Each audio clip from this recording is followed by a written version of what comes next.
Christmas, 1887. Chapter 1. Timothy was resting on a pile of snow outside. He was not feeling well, not even a bit. Noelle came to him. She noticed that her brother could not go any further.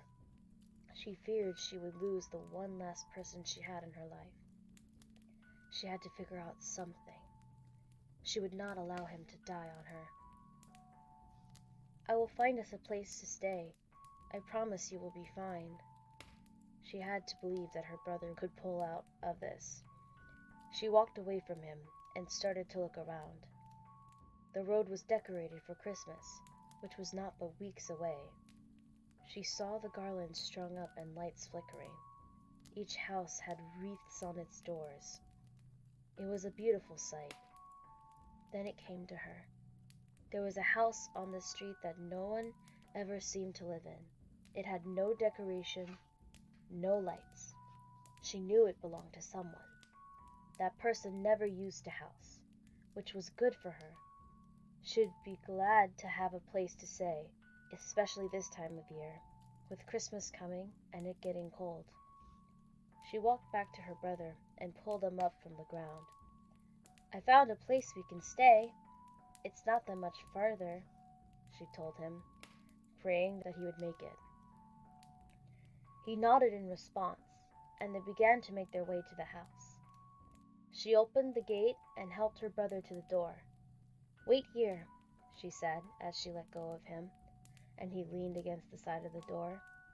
She went to the side of the house, trying to find a window or a method to get into the house. She found a window that was not locked and pushed it open. She crawled through the open window and then shut the window after she was in. Turning around, she saw that this place, although dusty, was once a beautiful home. She quickly walked to the front door and unlocked it. She opened it, got her brother, and closed the door behind them. Taking her brother to the main room, she knew it had a fireplace. She placed her brother on the floor near the fireplace and went to start a fire so they could keep warm. That day had been one of the coldest days she had ever had. She knew that if she was cold, her brother was probably even colder. She hated to think that her brother might have caught something that might kill him.